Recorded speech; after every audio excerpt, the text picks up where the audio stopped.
Hey guys, this is Mike, the Detroit Borg, with a look at the new Barnes & Noble Nook tablet. Now the tablet joins an entire array of Nook products that include the Nook Color, the original Nook, and the Nook Simple Touch, which is their touch-based e-reader. Now this really is a spec upgrade to the Nook Color, and it comes just in time to take on the Kindle Fire. So we're going to take a look at what's inside the box, and then we're going to go through a brief tour of the operating system, and we're going to compare this to the original Nook. Briefly covering the specs, we have a 1 GHz dual-core processor, 16 gigs of internal storage, and 1 gig of internal RAM. So let's take a look around the box, and you can see it's quite large and maybe not as eco-friendly as the Amazon box, but that's okay. The packaging is quite nice. On the back we have some of its major features highlighted, including the fact it has a microphone, has a 7-inch Vivid View touchscreen display with a resolution of 1024 by 600, can play back 1080p video, and has internal 16 gigs of internal storage, which is expandable thanks to a micro SD card slot, which is not available on the Kindle Fire. Now, just like the Nook Color and the Amazon Kindle Fire, this is Wi-Fi only. There is no 3G version available. Alrighty, to get into the box, we're just going to sort of twist it so we can lift up the lid, and there is our Nook tablet, sort of in a foam cradle. Looks like we have the booklet down here. And this is just a simple guide to show us how to use it. So we're going to get by without that. And we have some silicate to keep it dry. In the compartment down here we have a USB, micro USB cable. And we also have the power adapter. So this is basically a foldable wall wart. The prongs fold out with a USB connector on the bottom. Alright, taking a look at the cable and pulling off this nice little rubber band. We have a, looks like a micro USB cable and with some Nook branding. In fact, it looks like the Nook logo is backlit. So we're going to try that out and plug it in and see how it looks. Alrighty, so the entire Nook is wrapped in plastic Apple style. So we have a little tab here to help us open it up. So we're just going to peel back. Doesn't quite slide out, so we're just going to peel it back. There we go. Now it looks very familiar if you're used to the Nook Color. If not, let's just take a close look around it. So you can see it has this sort of plastic band. It looks like it's metal, but it's not. Wraps all the way around the edge. We have our volume controls up and down. We have our power button on this side. On the front we have this curved plastic bezel. And of course we have a flush glass panel with this notch on the side, which is characteristic of the Nook Color and now the Nook tablet. Back here we have the micro SD card slot, which sort of pops open. You just slide the card in there. And on the top we have a standard headphone jack along with a microphone. Looks like it's sort of been notched in the bezel. Now before we proceed, it wants us to fully charge the Nook. Let's just plug it in. And you can see it lights up.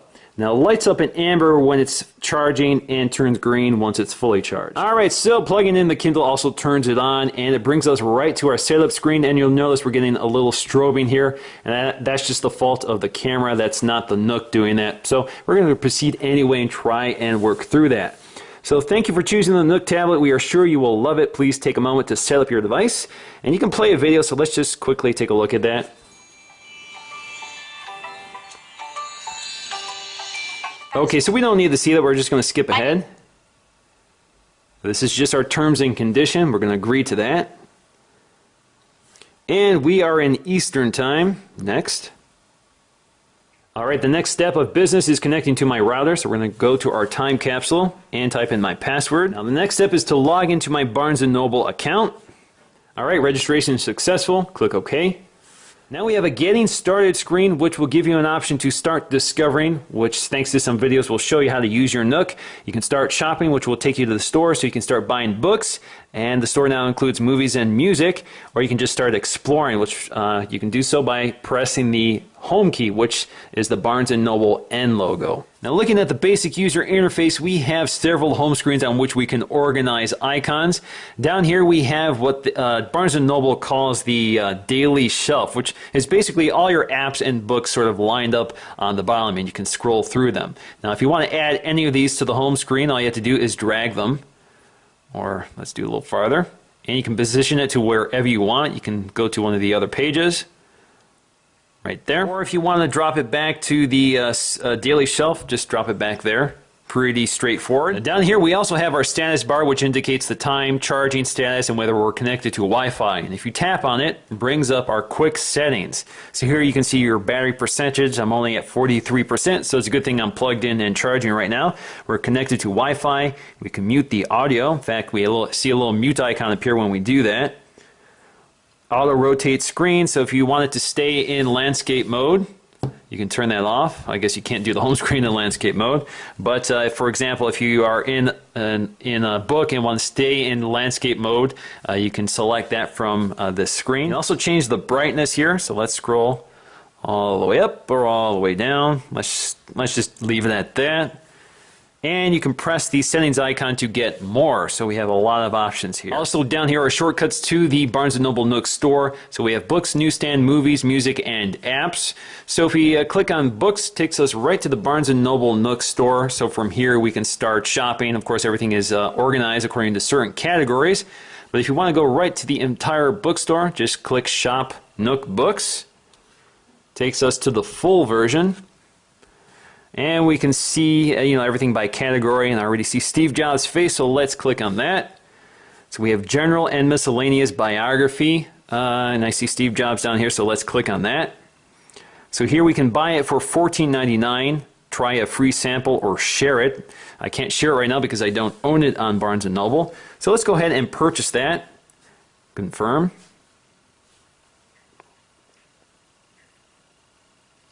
So while that's downloading, you can scroll through here and see a synopsis, and you can see the ratings. If we tap the customer reviews tab, you can see the customer reviews appear, and you can also like it on Facebook. We have some editorial reviews, so if you want some professional analysis of the book. Let's go back to overview, and it looks like we're downloaded, and we can click read.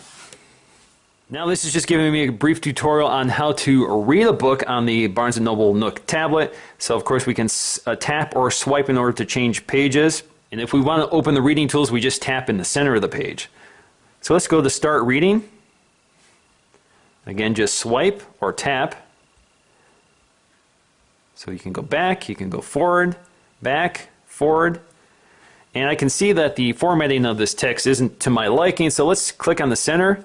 Brings up our reading tools. So you can see you have a scrubber here, and if you drag your finger across the scrubber, it shows you what page you're dragging to. So page 444, chapter 33, Pixar. Let's just scroll back. So this is page 20 of 642. Now if we tap content, this brings us to our table of contents. So this is all of our chapters. Now if we go to find, this gives us a search tool. So let's just search, I don't know, Apple. And it gives us every page in which the term Apple appears, and it gives us a brief snippet of the text. If we tap on one of them, it brings us right to that page. And we can also share, so we have some social networking options here, so we can recommend. We can do so either on Facebook, on Twitter, or recommend to our contacts. I don't have a contacts list in here, so we're not going to do that, but you get the idea. We can also rate and review, so we can rate and review this on the store, or we can do so on Facebook and Twitter. And we can post our reading status, again, to Facebook or Twitter, and letting them know where we are in the book. And of course, the most important thing here is text formatting. So here we have a lot of options. We can change our font size. We can change our fonts, which is quite nice. We have quite an assortment of fonts here to pick from. Now another great feature is themes. So you can do the daytime theme, which is default, nighttime, which reverses the text, black background white text, which is how I prefer to read on LCD screens. You can do gray, which basically brings down the brightness of the background. Butter, which I'm not sure what the difference is there. It looks like it's a little darker. Mocha. And sepia. We can also change our line spacing. So you have some default options here, so wider, medium, and narrow. We also have our margins. So I think I like the widest or the thinnest margins. And we can turn publisher default on or off. So I guess that's the formatting by the publisher. Now what you cannot do here is pinch to zoom to change text size. I wish you could do that. You can do that with some other touch-based e-readers.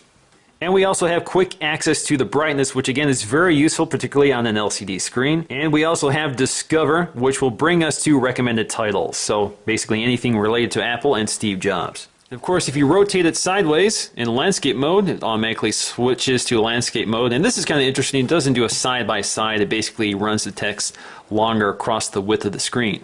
Now, when you rotate the screen, you also see this lock icon appear. If you tap that, it will lock it into place. So anytime you rotate the screen, the button automatically appears. And I also have some options in the text. So if you tap on Imbued, you can highlight the text, add a note, share, again with social features like Facebook and Twitter, look up in the dictionary, or find other instances in the book. So let's just do the look up. It takes us to the dictionary.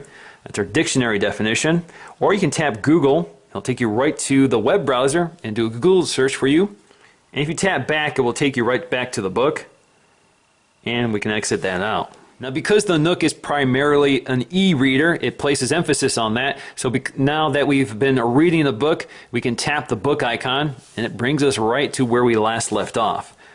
Now, another thing is the Nook button, which brings up the quick navigation bar. So this will take us to a variety of areas. If we tap the home key, it will take you home. Or if you tap the Nook button again, it will take you home. And from the Nook screen, again, if you've tapped the Nook key, it brings you back to the quick nav bar, and you can go to your library. So here's my complete library, and you can see I have 15 books, and the reason it knows that is because I logged into my account. We also have magazines, which I have none of, and that will take you to the store if you want to add. Newspapers, same thing. Apps. So this will take us to the App Store, and Kids, which is a section dedicated to kids, and some of these are kids books. Now we also have My Shelf, and here we can go to My Shelves, which contain my content, My Files, which contain content that I've side-loaded, such as PDFs.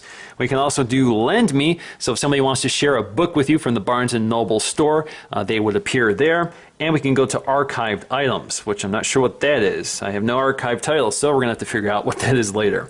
Now next up is the shop icon, which of course will take you to the Barnes & Noble Nook store, which we already looked at earlier. We can also launch search from the quick nav bar. Now this will give you the ability to search your Nook, search the web, search the store, and a variety of other things. And if we just search Apple, now this search goes into a variety of locations, so it searches our library, and there's one result right below that. It also searches the store, and it looks like it only gave us 5 results, but if we want to see more, we just tap more. We can also search the web, and we can search Wikipedia.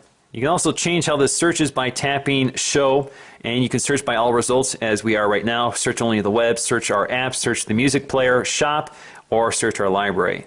So if we go to library, there's the one result. Web, there's basically shortcuts to search on the web or search Wikipedia. And search apps, and we don't have any apps that relate. So let's go to web, and let's just search web. So of course it brings us to apple.com, and that's a perfect time to take a look at our web browser. So of course we have apple.com, and if we rotate it, it goes right to landscape, and we can pinch to zoom. It's pretty quick. So let's just tap on the iPhone 4S and see how the HTML5 performance is, because this website has some nice HTML5 animations. So you can see we have some HTML5 animations which don't necessarily look the smoothest, but they do work. Now there are some media links here, and if you tap on them, unfortunately they will not play back. The Nook doesn't have the capability of launching a video app that will play this back, and neither does the Amazon Kindle. So that's a limitation in terms of web browsing. Now unfortunately the Nook does not have tab browsing like the Kindle Fire.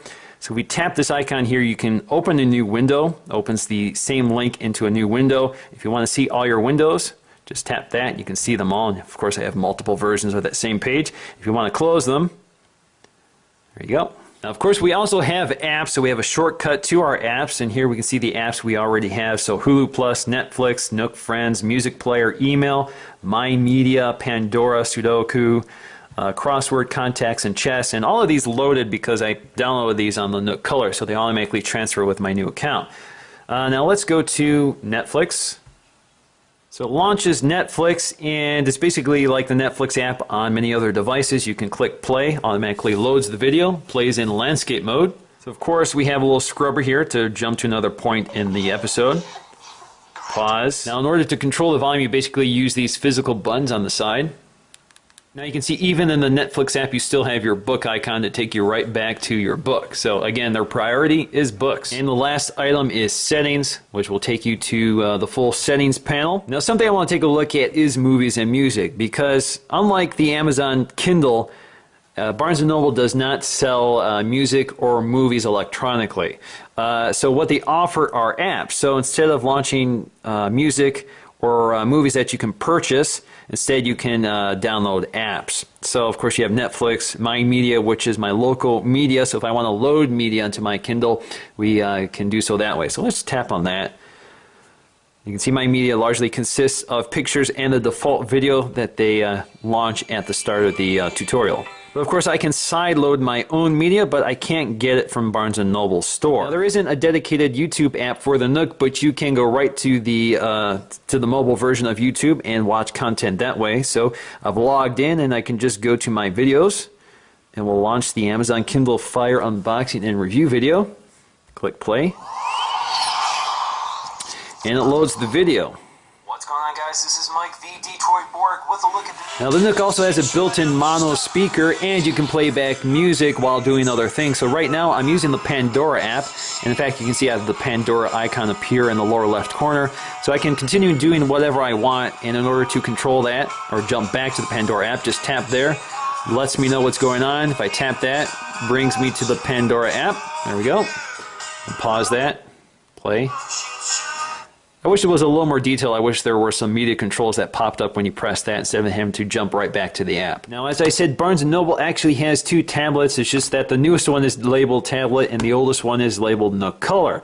But they share identical designs except for the color. So the color is a little different. Of course, this is the Nook tablet. It's a little lighter in color, but we have the exact same design. So we have the same mono speaker in the back along with this notch, along with the SD card slot. Both of them have power buttons on the left-hand side and volume controls on the right hand side. Now what's new on the tablet is a microphone, which they've accommodated with this little notch in the bezel. Now on the front, both of them have these Nook buttons, but the tablet button is a little more raised. Now another detail is that the Nook tablet has a seamless piece of glass, while the Nook Color has a divided piece of glass. Now the big difference is in internal specs. So we go from a single core 800 megahertz processor to a dual core 1 gigahertz processor. And we also go from 512 megs of RAM to 1 gig of RAM, and we go from 8 gigs of internal storage to 16 gigs of internal storage. Both were upgradable with a micro SD card slot. Now the Nook tablet also has a higher quality screen.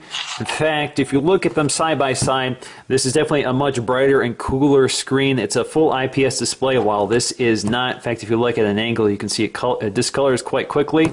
Not so with the tablet. And the tablet has a LCD panel that's laminated to the glass, so there is no distance between the glass and the LCD screen. This is very similar to the iPhone 4 and the iPod Touch 4th generation. Now, the Nook Color didn't really have a lot of depth between the glass and the screen, so it's not a really big gain, but it certainly makes a difference and makes this a much higher quality display.